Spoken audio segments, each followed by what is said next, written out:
तो बताते जाओ, लेकिन एक चाय बनाने वाले के बेटे के कामों पे और उसकी कार्यप्रणाली पे जब 2019 में इस देश की जनता ने वापस मोहर लगा के और 300 पार करके प्रधानमंत्री बनाया, तो 5 अगस्त 2019 को जो लोग कहते थे ये ऐतिहासिक धारा है, कांग्रेस के लोगों ने संसद के सदनों में कहा, दोनों उच्च सदनों में, कि ये ऐतिहासिक धारा है, तो भारत के गृह मंत्री भी अपने हाथ में कागज लेके आए और कहते हो कि ये ऐतिहासिक धारा है, तो आज अमित शाह भी ऐतिहासिक बिल लेके आया है, इसको कागज की पतंग की तरह उड़ा के फेंक दूंगा और इस देश में आतंकवाद का नामो निशान मिटा दूंगा। यह आपके वोट की ताकत है मेरे मित्र, यह आपके वोट की ताकत है।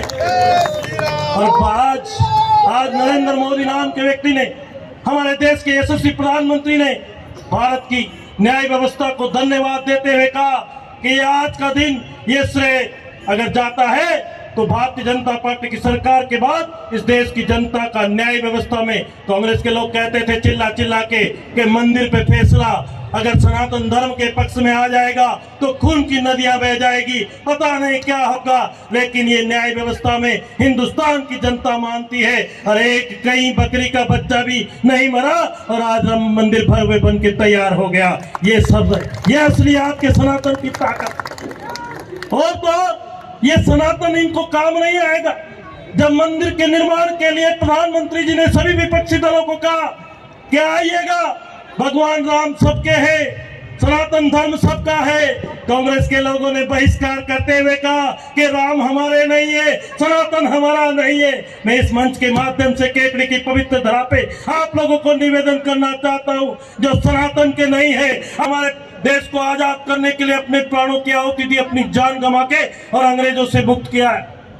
मैं चाहता हूं कि अगर 25 पीढ़ी पहले जब मुगलों का शासन इस देश में था, अगर उस समय अगर हमारे पूर्वज डर जाते और डिग जाते तो न तो ये तिलक होता, यहाँ में न शिखा रख सकते थे, न इनका नाम कमलेश साहू होता, न उनका नाम राजेंद्र चौधरी होता, न उनका नाम विकास पंचोली होता, न उसका नाम पूनम कंवर होता, न मेरा नाम शत्रुघ्न गौतम होता। जब आज जिन परिस्थितियों को आप जानते, जिस परिस्थितियों में न कोई प्रेस था, न कोई मीडिया था, न कोई नरेंद्र मोदी नाम का व्यक्ति आपके साथ था, आज तो 56 इंच के सीने वाला नरेंद्र मोदी नाम का व्यक्ति इस देश का प्रधानमंत्री है। मेरे मित्रों, आपने देखा होगा जब पिछला कार्यकाल था तो गुड़गांव में एक मूर्ति, कितनी 1500 साल पुरानी गड़ी हुई मूर्ति जैन समाज की, निकली कि नहीं निकली?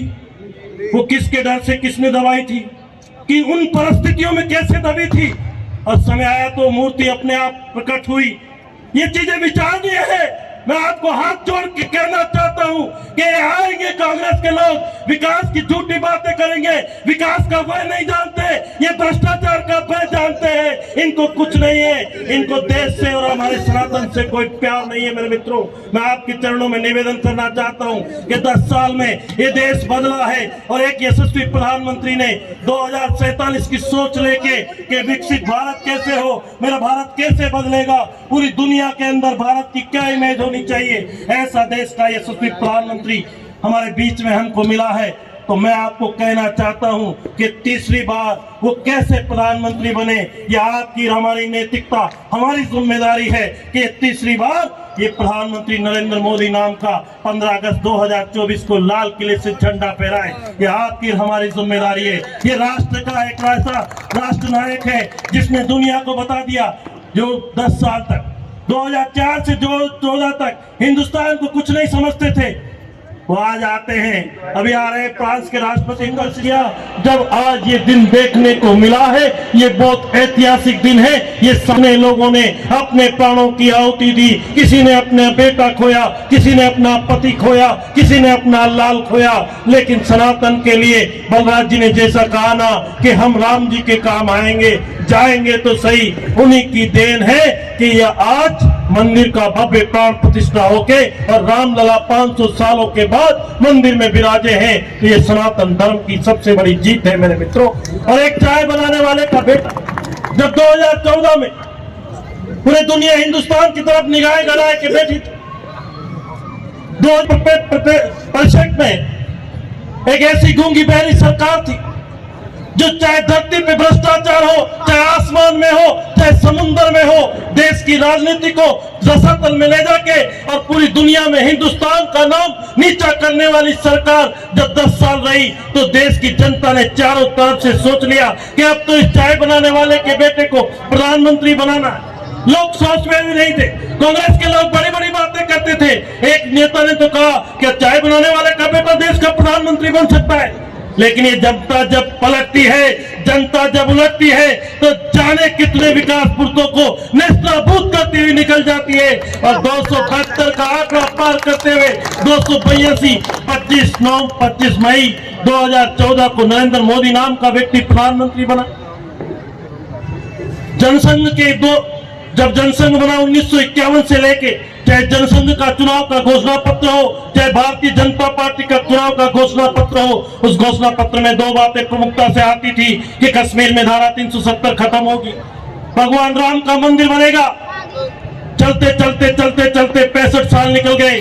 कांग्रेस के लोग मजाक बनाते थे।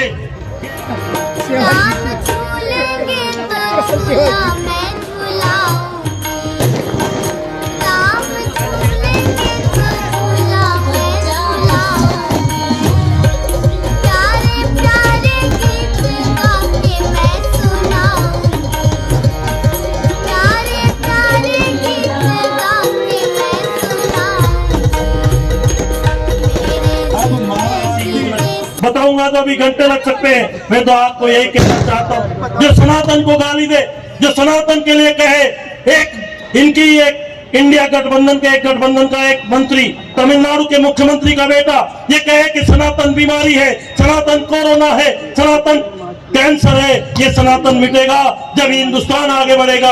अरे मैं उनको कहना चाहता हूँ, केकड़ी की पवित्र धरा से सनातन कभी मिटा है न कभी मिटेगा। इसको मिटाने वाले खुद मिट्टी में मिल जाएंगे, सनातन को नहीं मिटा पाए। लेकिन कांग्रेस के लोगों के मन से, कांग्रेस के लोगों की ये नहीं कह सकते। क्यों डरते हैं ना? एक समुदाय विशेष के वोट कम हो जाएंगे, इनके पेट में दर्द होता है। मेरे मित्रों, संकल्प लेके जाओ।